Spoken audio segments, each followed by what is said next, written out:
The United States just sent its largest aircraft carrier strike group to the Persian Gulf, again. 7 months ago, Washington promised it was done with major Middle East conflicts. Heading in that direction, and maybe we won't have to use it, we'll see. Now, 5,700 additional American troops are sailing toward Iranian waters aboard the USS Abraham Lincoln, accompanied by 3 guided missile destroyers, F-15E Strike Eagles repositioned from Britain, and air defense systems rushed to Qatar, Jordan, and Kuwait. This isn't routine rotation. This is war preparation. The deployment brought total US Navy ships in the region to 10, with up to a dozen F-15E jets relocated to Jordan's Muwafaq al-Salti Air Base. Total US troop strength in the Middle East now stands at approximately 50,000 personnel. And here's what makes this terrifying. Just 7 months ago, in June 2025, the United States bombed 3 Iranian nuclear sites in what Trump called a spectacular military success. Precision strikes on the 3 key nuclear facilities in the Iranian regime. Iran retaliated by firing missiles at Al Udeid Air Base in Qatar. A ceasefire followed. Peace was supposed to hold. Instead, the buildup is larger this time, more complex, more lethal. In this video, we'll explore why America is positioning strike capabilities near Iran, what specific military assets are being deployed and why they matter, what Iran's retaliatory options look like, and what scenarios could unfold in the coming weeks. Let's start with the centerpiece, the USS Abraham Lincoln. The ship is 333 meters long, displaces approximately 100,000 tons, carries 65 aircraft, and operates as a mobile airfield that can sustain combat operations indefinitely, powered by 2 nuclear reactors generating 260,000 horsepower. The Lincoln was pulled from South China Sea operations monitoring China and redirected to the Persian Gulf. The transit alone reveals urgency. Washington views the Middle East situation as the more immediate crisis. Carrier Air Wing 9 includes approximately 65 aircraft, mainly F/A 18E Super Hornets, that can strike targets over 500 nautical miles away and deliver precision-guided munitions. 3 Arleigh Burke-class destroyers accompany the Lincoln, each carrying up to 96 vertical launch cells capable of firing Tomahawk cruise missiles with ranges exceeding 1,000 miles. What this means is that the United States can now launch coordinated strikes from international waters against any target in Iran while remaining outside Iranian territorial waters. The carrier provides the mobile airfield, the destroyers provide cruise missile capability, and together they create a strike package that can operate continuously for months. But beyond that, there's a second critical component, the F-15E Strike Eagle. Up to a dozen F-15E jets relocated from Lakenheath, UK, to Jordan. This isn't random.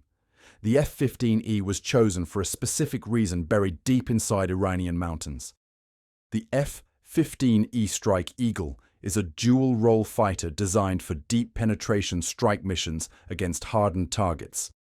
With a length of 63.8 feet and powered by 2 turbofans generating 29,000 pounds of thrust each, this aircraft achieves Mach 2.5 speeds and carries up to 24,000 pounds of ordnance, including bunker-busting bombs designed to penetrate concrete and rock before detonation. This is the same aircraft type that participated in Operation Midnight Hammer in June 2025. According to the Congressional Research Service, that operation involved over 125 US aircraft, including 7 B-2 Spirit bombers, and approximately 75 precision-guided weapons, including 14 GBU-57 massive ordnance penetrators. The Massive Ordnance Penetrator is a 30,000-pound bomb designed to destroy targets buried up to 200 feet underground.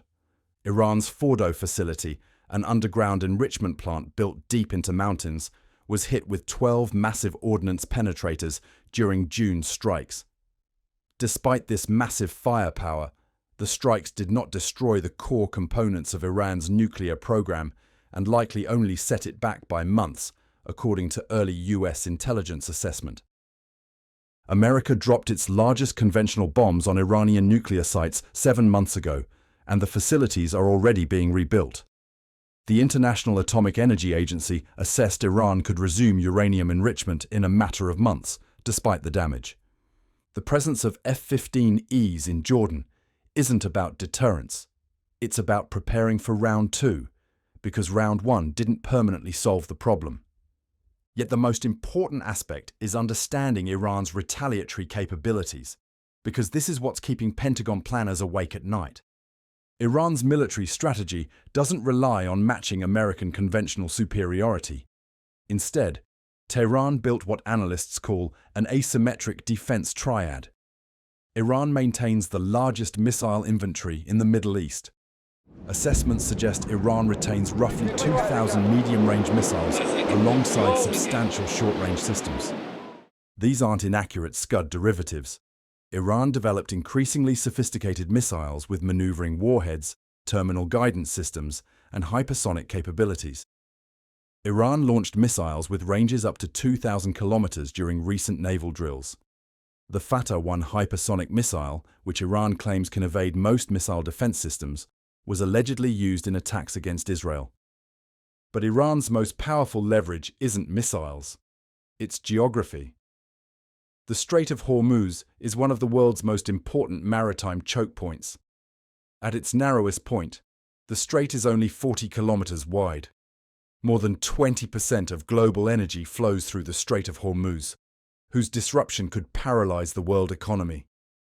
Iran transformed 3 islands in the strait, Abu Musa, Greater Tunb, and Lesser Tunb, into what military analysts describe as unsinkable aircraft carriers. Iranian state media broadcast footage of facilities housing hundreds of long-range cruise missiles with ranges exceeding 1,000 kilometers. These underground missile tunnels position Iran to threaten any vessel transiting the strait.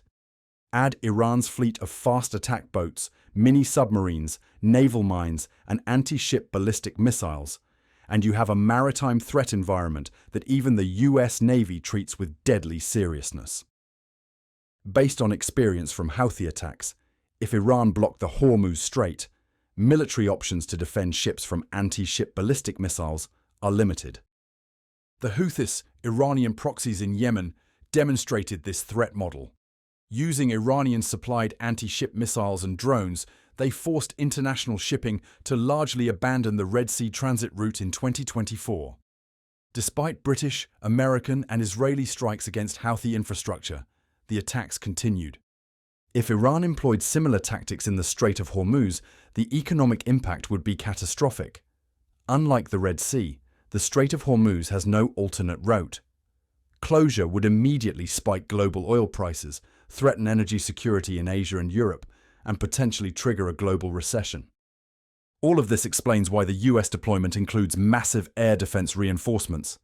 THAAD batteries have been positioned in Israel and the UAE, complemented by Patriot systems across Qatar, Kuwait, and Jordan. On January 12th, CENTCOM opened a new air defense operations cell at Al Udeid Air Base in Qatar to enhance integrated air and missile defense. This represents an admission. America's bases in the Middle East are vulnerable to Iranian missile strikes, and defending them requires layered, theater-wide air defense integration. Let's zoom out and look at the bigger picture. Everything happening now is shaped by what happened 7 months ago. On June 22, 2025, the United States executed Operation Midnight Hammer, the largest B-2 strike mission in American history. The Fordo uranium enrichment plant, the Natanz nuclear facility, and the Isfahan Nuclear Technology Center were targeted with 14 GBU-57 bunker buster bombs and Tomahawk missiles. President Trump declared it a spectacular military success and claimed Iran's nuclear facilities were completely and totally obliterated. The reality was different. According to a Defense Intelligence Agency assessment, the strikes did not destroy the core components of Iran's nuclear program and likely only set it back by months. Iran's enriched uranium stockpile was not destroyed. The centrifuges are largely intact. Iran had evacuated its enriched uranium before the strikes, leaving facilities damaged but recoverable. Within months, reconstruction began. Iran's immediate response was measured. Iran bombed Qatar's Al Udeid airbase on June 23, 2025. No deaths or injuries were recorded, and military aircraft had been evacuated in anticipation. The attack was largely seen as face-saving. But that restraint came with conditions. Iran declared that any future US attack would trigger massive retaliation.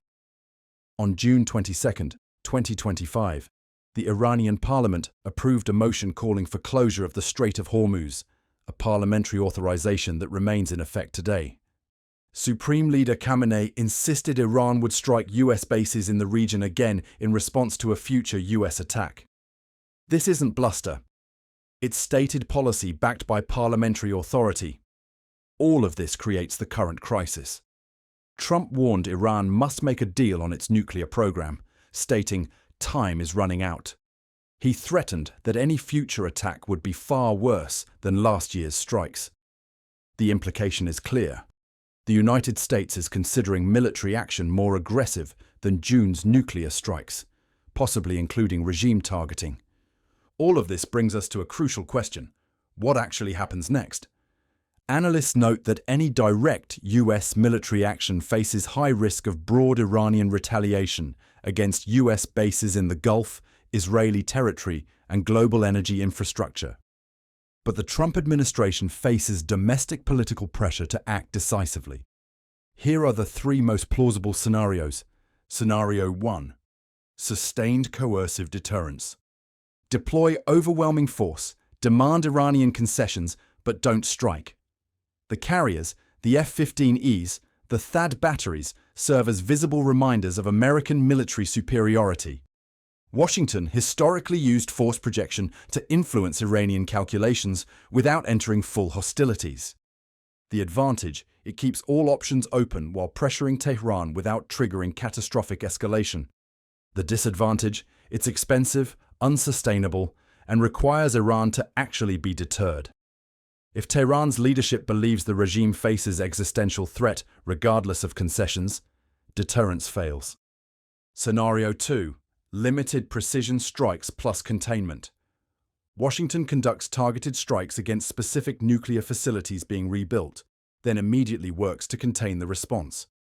This repeats the June 2025 playbook with more limited objectives, setting back nuclear progress without triggering total war. The advantage: it demonstrates resolve and potentially satisfies domestic political demands. The disadvantage: Iran has explicitly promised massive retaliation. According to sources, Trump was told that strikes could be extraordinarily dangerous and risk US service members' lives, particularly if Tehran felt on the brink of collapse. Iran might close Hormuz, launch missiles at every US base, attack Saudi and Emirati oil facilities, and activate proxy forces across Iraq, Syria, and Yemen.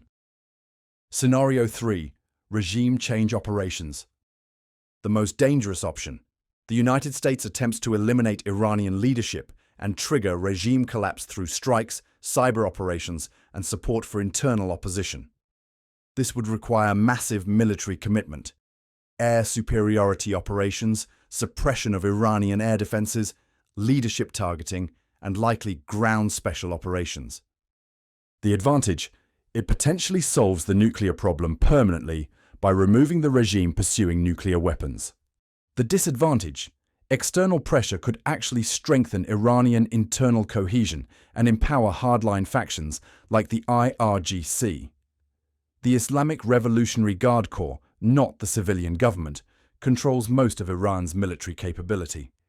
Decapitation strikes might eliminate political leaders while leaving the military apparatus intact and enraged. The most likely outcome? Scenario 1. Transitions into Scenario 2 when Trump's patience runs out.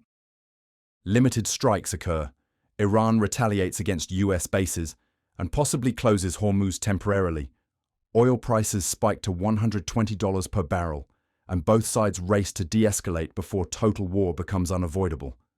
The ceasefire holds, but barely, and the entire cycle resets in 6 months when Iran's nuclear program advances again. So the United States is rushing military assets to the Middle East. After examining the 5,700 troops aboard the USS Abraham Lincoln, the dozen F-15E Strike Eagles repositioned to Jordan, and the integrated air defense architecture being assembled across the Gulf, we can see that this isn't routine deterrence. This is America positioning to either strike Iran's nuclear facilities again because June's strikes failed to permanently disable them, or to defend against the massive Iranian retaliation that everyone expects if strikes occur. The nuclear sites aren't obliterated. They're being rebuilt. Iran hasn't been deterred. It's been preparing for round two. And the United States hasn't solved the fundamental dilemma. How do you prevent Iranian nuclear development without triggering the regional catastrophe that military action would cause? This matters because 20% of global oil flows through waters that Iran can close with missiles launched from underground tunnels. Because 50,000 American troops sit within range of 2,000 Iranian missiles. Because the choice between accepting an Iranian nuclear weapon and going to war to prevent it is getting forced this month, not next year. The build-up isn't deterrence. It's preparation for the decision Trump will have to make when Tehran refuses his ultimatum. But what do you think? Should the United States strike Iran's nuclear facilities again, even knowing it risks massive retaliation and might not permanently solve the problem? Make sure to subscribe for more military analysis, insightful breakdowns, in-depth assessments, and breaking news reports from the Middle East and beyond.